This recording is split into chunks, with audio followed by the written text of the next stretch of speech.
Hi, I am Tamanna, medical student at GMC county Chhattisgarh. आज से मैं कुछ क्लिनिकल केसेस के ऊपर वीडियोस बनाऊंगी इन शॉर्ट में, जो हम लास्ट टाइम पे देख सकते हैं एग्जाम में जाने से पहले प्रैक्टिकल के लिए। तो ये बहुत इंपॉर्टेंट होते हैं clinical cases practical point of view से। तो देखते हैं, इसमें हमें एक केस दिया हुआ है, उस केस को हमें पढ़ना है, 2 से 3 मिनट मिलते हैं उसको पढ़ने के लिए। फिर उसके बेसिस पे क्लिनिकल डायग्नोसिस बनाना है और उससे रिलेटेड क्वेश्चंस के आंसर देने हैं। तो शुरू करते हैं। इसमें क्या दिखाया है कि एक लड़का है 18 साल का, वो इमरजेंसी डिपार्टमेंट में आया है, रेनी सीजन के टाइम की बात है। उसे वाटरी डायरिया हो रहा है 10 से 12 बार एक दिन में। उसकी हिस्ट्री से पता चलता है कि उसे फीवर नहीं है, एब्डोमिनल क्रैम्प्स नहीं है, ना ही उसके स्टूल में ब्लड है।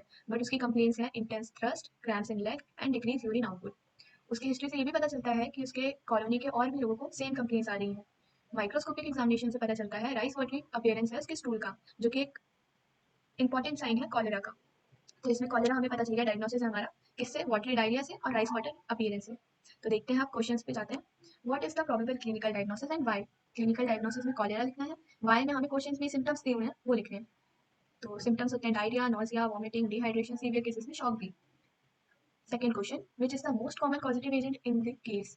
विब्रियो कॉलेरा, हमें पता है कॉलेरा किससे होता है, विब्रियो कॉलेरा से, जो कि ग्राम नेगेटिव बेसिलाई है, कॉमा शेप का दिखता है। अगर हिस्टो की स्लाइड में ऐसे स्ट्रक्चर दिख रहे हैं बैक्टीरिया के, तो हम उसे विब्रियो कॉलेरा मार्क कर सकते हैं। Third question, how the disease is transmitted. तो injection of contaminated water and food और बाय फीकल ओरल रूट, ये हम इसके ट्रांसमिशन में लिख सकते हैं। Question number 4, what is the reason for pathogenesis of this case.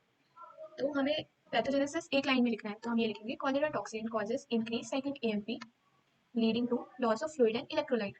Cholera toxin की वजह से साइक्लिक एएमपी बढ़ गया, जिसकी वजह से फ्लूइड और इलेक्ट्रोलाइट लॉस हो गया। ये तो हमें लिखना है। अब मैं इसको समझाती हूँ पैथोजेनेसिस को, 5 स्टेप में समझते हैं। इस डायग्राम पे नजर रखिएगा, ये अपूर्वा शास्त्री का डायग्राम है। तो पहला स्टेप, एंट्री, बैक्टीरिया कंटामिनेटेड पानी या फूड से इंटेस्टाइन में पहुंचता है। दूसरा step, release of release of दूसरा स्टेप है टॉक्सिन रिलीज। टॉक्सिन रिलीज में बैक्टीरिया कॉलेरा टॉक्सिन रिलीज करता है, जो सेल की सरफेस से बाइंड होता है। ठीक है। Third step, cell destruction. Toxin का पार्ट ए सेल के अंदर जाके एक एंजाइम एडिनाइलेट साइक्लेज को ओवर एक्टिवेट कर देता है, जिससे साइक्लिक एएमपी बनने लगता है। साइक्लिक एएमपी बनने लगता है।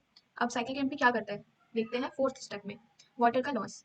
साइक्लिक एएमपी इंटेस्टाइन के सेल को एक्स्ट्रा सॉल्ट और वाटर रिलीज करने पे मजबूर करता है। जैसे कि यहाँ देख सकते हैं सोडियम एंड क्लोराइड निकल रहे हैं, ये निकलेंगे तो इनके साथ पानी निकलेगा, जैसे कि हमें पता है सॉल्ट के साथ पानी निकलता है। Fifth step, severe dehydration. Water intestine में कलेक्ट होता रहेगा, जिसकी वजह से एक्सट्रीम डिहाइड्रेशन होगा। तो हमने क्या देखा पैथोजेनेसिस में, बैक्टीरिया आया, उसने टॉक्सिन रिलीज किया, सेल का डिस्ट्रक्शन किया, जिसकी वजह से साइक्लिक एएमपी बढ़ गया, जिसने वाटर लॉस करवा दिया। तो ये लिखना है, cholera toxin causes increase cyclic AMP leading to loss of fluid and electrolyte. Question number 5. What are the clinical complications in this case? So, dehydration, shock, hypovolemic shock, acidosis, vomiting, muscle cramps, and weight loss. Thank you.